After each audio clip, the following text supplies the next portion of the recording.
Po srednji šoli sem se odločil za prostovoljno služenje vojaškega roka. Tam sem videl, da mi je ta način dela všeč. Všeč mi je pač samo delo vojaka. Na prostovoljnem služenju sem spoznal veliko novih ljudi, z nekaterimi še delamo sedaj skupaj. Z nekaterimi smo šli tudi na misijo. Na Kosovu je bilo zanimivo, no? Predvsem zato, ker lahko sodeluješ z drugimi vojskami, ne? Vidiš, kakšno opremo imajo druge vojske. Pa samo delo tam, se pravi patrulje, spoznavaš nove kraje. Je pa veliki razlog za misijo tudi finančne narave, ne?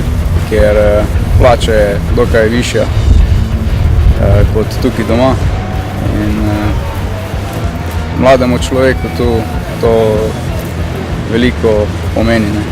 Ja, ni mi žal, da sem se odločil za poklic vojaka, saj s tem tudi služim domovini.